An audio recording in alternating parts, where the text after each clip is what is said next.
अस्सलाम वालेकुम। उम्मीद है आप सब खैरियत से होंगे। इसी प्रीवियस लेक्चर में हमने वैन डायग्राम का स्टार्ट से समझा सारा कि वो overlapping set, subset of a set, disjoint set, Venn diagram किसने इन्वेंट की, कब इन्वेंट हुई, ये सारा हमने चीज़ पहले पढ़ ली है। ठीक है, अब देख लेते हैं इसका वैन डायग्राम में यूनियन ऑफ टू सेट्स क्या होता है। ठीक है, ईजी वे में करना है, बिल्कुल भी मुश्किल नहीं है। उम्मीद है आप लोग को अच्छे से समझ आए। अगर ना भी समझ आए तो आप कमेंट सेक्शन में बताएं, जो पॉइंट ना समझ आए तो आप, ताकि मैं उसे मज़ीद आपके लिए क्लियर करूँ।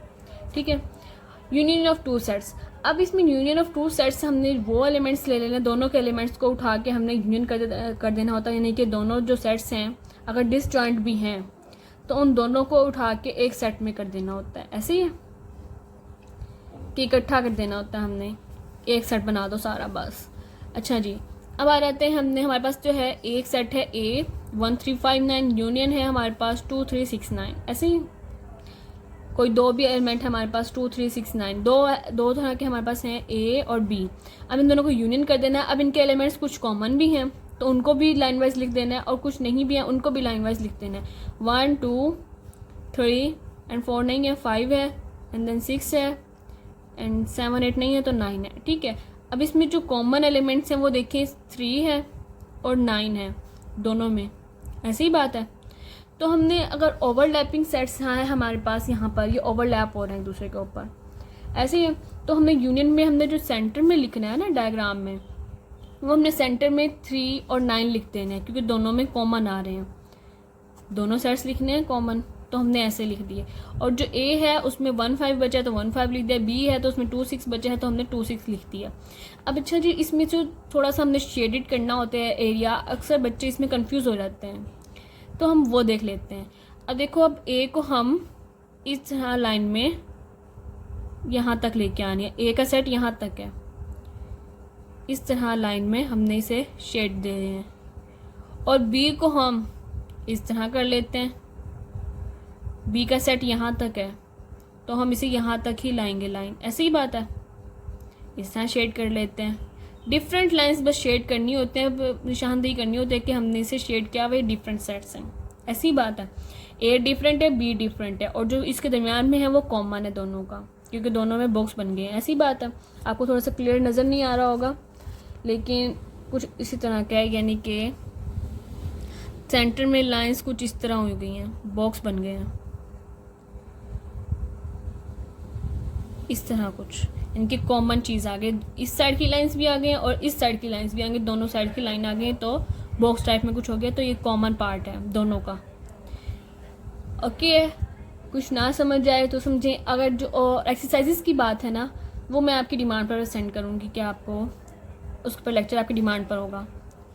ठीक है, अगर आपको चाहिए एक्सरसाइजेस तो आप मुझे कमेंट करें, मैं आपको उसके ऊपर भी लेक्चर बना दूँगी। वैसे ज़्यादातर ईजी यही है कि उसमें सॉल्व करना होता है दोनों को। आपको यूनियन इंटरसेक्शन समझाया वैसे प्रीवियस लेक्चर्स में, आप उसे देखें, यूनियन करना सीखें, इंटरसेक्शन करना सीखें, उसके बाद ही वैन डायग्राम बनती है लास्ट पर बिल्कुल।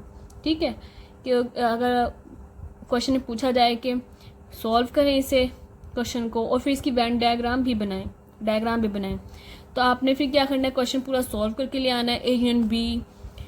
ए यूनियन या B union C is equal to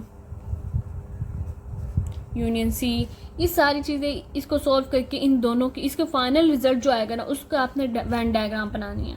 ठीक है, फिर ये 3 का ही बता देते हैं, 3 का भी यहीं डील कर लेते हैं थोड़ा सा ना, कि कैसे होगा। नज़र आ रहा है आप लोगों को? ठीक है, इधर देख लेते हैं 3 का। हमने यहाँ पर 2 का डील किया है, अब 3 का कर लेते हैं। हमारे पास है A B और इसी तरह कुछ हम C ले लेते हैं।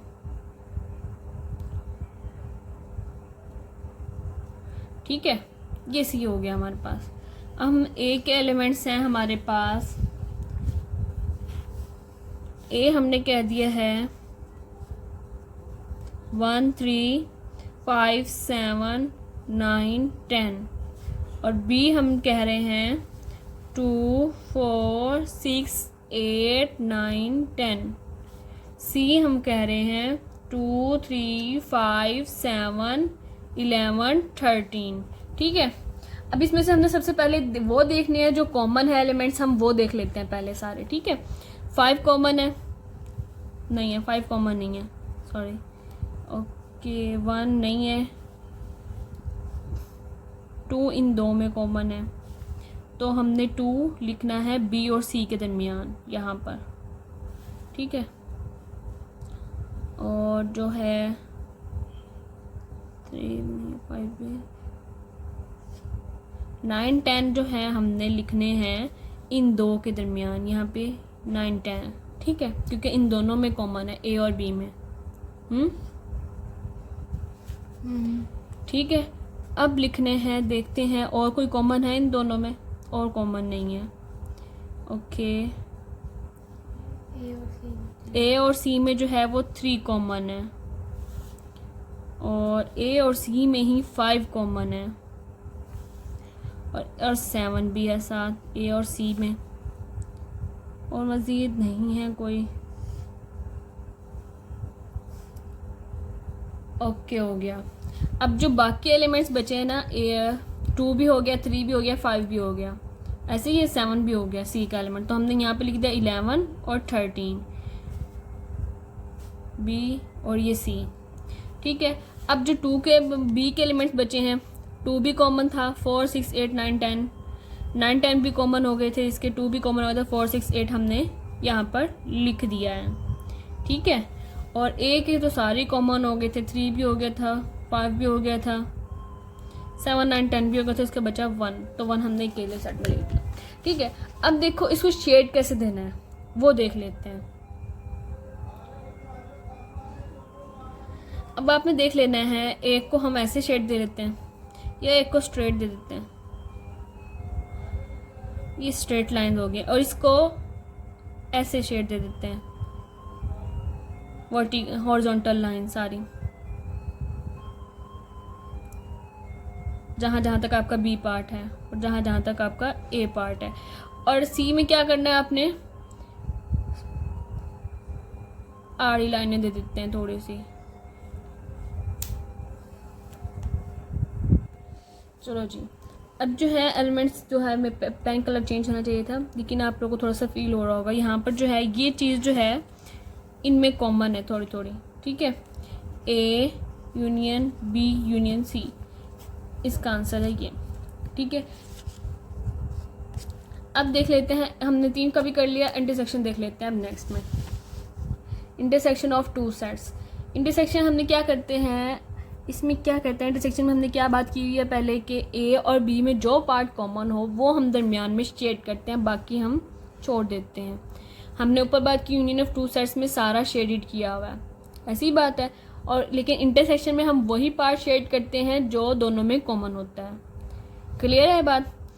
अब आ जाए देख लेते हैं, हमारे पास कोई भी 2 सेट्स हैं, ए हमारे पास एक सेट है 1 3 5 9, इंटरसेक्शन हमने कर दिया 2 3 6 9।